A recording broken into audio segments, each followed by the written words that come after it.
Salut, c'est Vincent, j'espère que tu vas bien. Bienvenue dans cette nouvelle vidéo YouTube. Je suis ravi de te retrouver encore une fois. Aujourd'hui, on continue un peu dans les explications du DMX et je vais te parler des petits contrôleurs comme ça, tu vois, de DMX.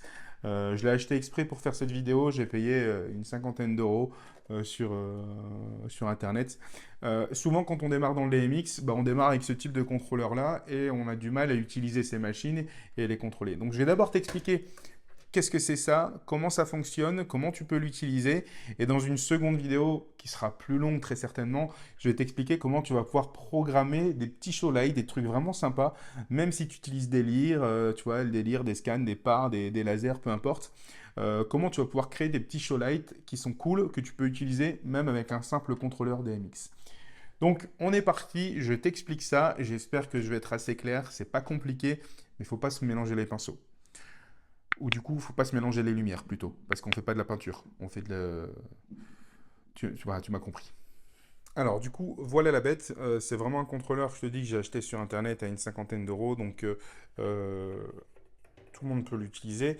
Alors, il y a différentes choses à comprendre sur ce type de contrôleur. On a ici à gauche des scanners, là on va voir des scènes, là on va voir du coup des faders, là on a quelques boutons qu'on pourra utiliser pour programmer, et ici on a des chases. Euh, je fais tout de suite une petite parenthèse là sur les chases. Les chases, c'est pas le chiot dans Pas de patrouille, hein. Ouais, ceux qui n'ont pas d'enfants, ils peuvent pas comprendre cette blague.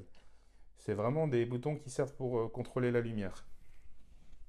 Et ici, la plupart du temps, tu vas retrouver un petit écran LCD, tu vas pouvoir gérer plusieurs choses. Tu auras toujours des boutons banque, deux faders supplémentaires ici sur les côtés et un bouton blackout. Alors, comment on utilise un petit contrôleur comme ça DMX, mais on peut déjà faire des trucs sympas avec un contrôleur comme ça. Ici, sur notre gauche, on a du coup des scanners. Les scanners, ça correspond tout simplement à tes machines. Tu vois ici qu'on peut mettre jusqu'à 12 machines. Et donc du coup, je vais pouvoir sélectionner mes machines. Et chaque machine aura eu une adresse DMX qu'on lui aura appropriée, qu'on lui aura desservie, qu'on lui aura attribuée. Les adresses DMX, j'ai déjà fait une vidéo, elle s'affiche là en haut de l'écran. J'explique précisément comment on peut adresser une adresse DMX et comment le faire de façon simple et sans trop galérer. Donc ici, on a tous nos projecteurs. Imaginons qu'on a 4 projecteurs et chaque projecteur est assigné à l'adresse DMX qui lui correspond. D'accord? Donc déjà, bien comprendre l'adressage DMX avant d'essayer de faire quoi que ce soit sur cette machine. Ensuite, ici, on va voir des faders. Tu vois, différents faders. Et en fait, ça augmente la valeur, tu le vois ici, jusqu'à 255. De 0 à 255. Alors, les faders, ça va te permettre de contrôler les canaux DMX de ta machine. C'est quoi un canal DMX? Chaque canal a une fonction. Par exemple, le fader numéro 1 va me permettre d'envoyer du rouge. Le fader numéro 2 va me permettre d'envoyer du bleu. Si je mets du rouge et du bleu, forcément, je vais avoir du fuchsia. D'accord? Donc, je vais pouvoir comme ça contrôler chaque fonction et chaque canal. Si j'ai une lyre, par exemple, bah, mon fader numéro 4 va me servir pour ouvrir le shutter et le fader numéro 5 va me servir pour envoyer du gobo, par exemple. Et je vais pouvoir choisir quel gobo, justement, avec le fader. Le fader, je ne sais pas, numéro 2, ça va me permettre de gérer le tilt, et le fader numéro 1, le pan, par exemple. OK? Donc chaque fader a une fonction bien précise, et on va utiliser les faders pour pouvoir utiliser cette fonction. C'est des petits contrôleurs DMX, donc c'est pas très grand évidemment. Tu vois bien qu'on n'a que 8 faders qui sont à notre disposition. Si on a une machine qui utilise plus que 8 faders, on va être un petit peu embêté. C'est pour ça que sur chaque contrôleur, tu as un petit bouton qui s'appelle Page Select, qui va te permettre de switcher en fait page A et page B, tu vois. Ça veut dire que le fader numéro 1, tu vois, ça va contrôler la fonction numéro 1, mais également, si j'appuie sur Page Select, la fonction numéro 9, le canal numéro 9. Pour savoir quelle est la fonction du canal, il suffit simplement de prendre la notice d'utilisation de ta machine et ça va être écrit dedans, canal numéro 1, ça correspond à telle fonction. Canal numéro 2, ça correspond à telle fonction. Canal numéro 3, etc., etc., etc. Ce qui te permet du coup au final de contrôler non pas 8 canaux, tu vois, mais jusqu'à 16 canaux. Donc c'est un contrôleur qui va me permettre de contrôler des machines qui sont jusqu'à 16 canaux. Évidemment, si j'ai une machine qui utilise 32 canaux, là je serai bloqué avec ce type de contrôleur-là. Ok? Ensuite ici, on a des scènes. D'accord? Alors les scènes, on en a 8, et les scènes vont être enregistrées dans des banques, tu vois. Si j'appuie ici, donc 3, 4, 5, 6. Et sur ce type de contrôleur premier prix, on peut aller jusqu'à 30 banques. D'accord? Jusqu'à 30 banques. Ça veut dire que je peux mettre 8 scènes, 8 positions, 8 pas qui vont être enregistrés dans des banques. D'accord? Alors, c'est là que ça devient un peu compliqué pour certains. C'est très simple. Il suffit simplement, par exemple, de prendre le projecteur qu'on souhaite utiliser. Imagine qu'on a un par-LED, par exemple. On veut lui envoyer du rouge. Ok, ça nous plaît. Le par-LED est éclairé en rouge. On va l'enregistrer dans la scène numéro 1. Tu vois, qui est enregistrée dans la banque numéro 1, par exemple. Cette position me plaît. Je voudrais, par exemple, que ensuite, j'ai mes projecteurs qui éclairent en vert.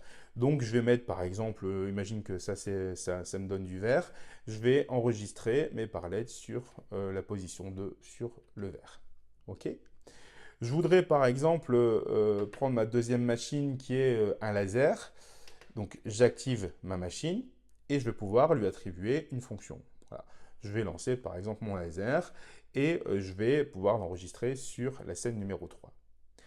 Là, on n'a que le laser qui tourne. Tu vois. Si je voudrais, par exemple, avoir mon laser qui tourne sur une position plus départ, par exemple, eh bien, je vais mettre OK. Là, mon laser est en place.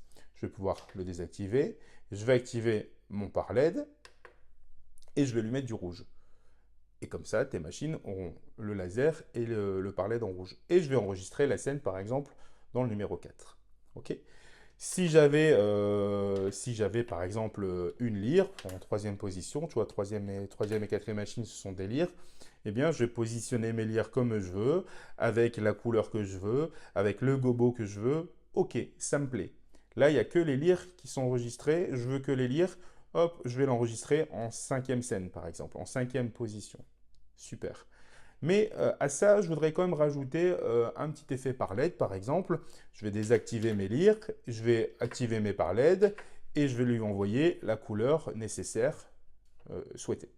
Et je vais l'enregistrer encore une fois dans mes scènes. Ok, j'espère que tu comprends bien le principe. Je le fais sans projecteur pour que justement tu t'en mêles pas les pinceaux. Et dans une autre vidéo, je t'expliquerai vraiment avec des scans, avec des lyres, avec des lasers, peu importe. On verra ce que je vais utiliser, mais je te montrerai ça concrètement. Ensuite ici, on a nos chase. Donc comme je te l'ai dit, il ne faut pas confondre avec les chiots de Pas de Patrouille.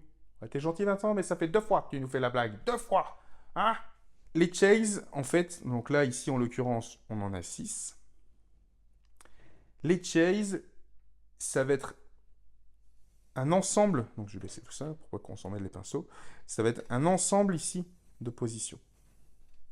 D'accord? Ça veut dire que dans mon chase 1, je vais pouvoir par exemple jouer les 8 positions qui sont enregistrées dans ma banque numéro 1 ou dans ma banque numéro 2. Il y aura 8 autres positions. Ou dans ma banque numéro 3, encore 8 autres positions. Donc tu vois, tu peux faire comme ça. Là, il y a 30 banques. Donc je peux faire 8 x 30, ça fait 240. Je peux faire 240 positions de lumière différentes. Les positions, ça va être les couleurs, ça va être les gobos, ça va être les mouvements. Un coup, la lyre va être à gauche, un coup, elle va être à droite, etc. Donc, le chase, ça va être un ensemble de pas, un ensemble de positions. Et tu te doutes bien qu'en fait, si tu veux, ça va être un univers. Moi, j'appelle ça un peu des univers. Tu vas pouvoir lui attribuer, par exemple, le chase 1, ça va être ouverture de balle. Le chase 1, ça va être disco. Le chase 3, ça va être strobe. Le chase 4, ça va être un mode slow, par exemple. Et donc, du coup, dans mes chases, donc je pourrais avoir mes 8 positions, mais je pourrais en avoir que 4, par exemple. Tu vois, je ne suis pas obligé de mettre les 8. où je pourrais très bien avoir les 4 premières positions de ma banque numéro 1 et les 3 dernières de ma banque numéro 2. Et tout ça, toutes ces positions, hop, je vais les intégrer dans mon chase. Et je vais pouvoir comme ça créer 6 show lights différents. Une fois que j'aurai fait ça, j'aurai créé mon show, j'aurai plus qu'à le jouer. Et pour le jouer, je vais utiliser les 2 faders qui sont ici. Le premier, ici, c'est ce qu'on appelle le speed. En fait, donc c'est réglé de 0,1 seconde à 10 minutes. Et si tu veux, ça va être tout simplement... Comment t'expliquer ça sans te prendre la tête? Le temps d'attente. Imagine que je le règle par exemple sur 20 secondes. Tu vois, là j'ai mis 20 secondes. Eh bien, ça va jouer. Je vais lancer mon chase. Il va jouer la scène numéro 1. Il va attendre 20 secondes. Il va jouer la scène numéro 2. Il va attendre 20 secondes. Il va jouer la scène numéro 3. Donc forcément, plus je vais descendre ici mon speed, là tu vois je suis à 4 minutes 35, eh bien avant de passer à la scène numéro 4, il va attendre 4 minutes 35. Ok? Donc ça c'est pour ton speed. Le fade time en fait c'est vraiment le fade out, hein. Tu sais c'est comme au début quand on apprend à mixer, en fait on a nos faders, on a notre son qui est en train de jouer sur le deck A, on va baisser tout doucement le deck A pour monter le deck B. En fait, c'est exactement ça. Là, ici, le fade time, en fait, ça va de 0 à 30 secondes. Et c'est le temps qu'il va mettre, si tu veux, pour switcher de scène en scène. Le speed, c'était le temps d'attente entre les scènes. Et le fade, le fondu, en fait, tout simplement, hein, c'est ça, en français, c'est le fondu. Si tu veux, on a notre scène 1 qui est en train d'être jouée. Imagine qu'on règle ça sur 10 secondes. Et bien, pendant 10 secondes, la scène 2 va arriver tout doucement pour baisser, la scène 1 va se baisser tout doucement, la scène 2 va monter et tout ça, ça va durer une dizaine de secondes pour arriver sur la scène numéro 2. D'accord? J'espère que tu as bien compris le principe. C'est peut-être un peu compliqué comme ça sans lumière, mais tu verras que dès que je vais te mettre les projecteurs, bah, tu vas comprendre le principe et je vais t'expliquer comment programmer, etc. Mais comprends bien ça. Donc, rappel rapide. Nos scanners, c'est nos machines, elles sont adressées, elles ont toutes une adresse DMX bien précise. Les faders vont te permettre d'utiliser le canal de ta machine pour lui attribuer une fonction bien précise.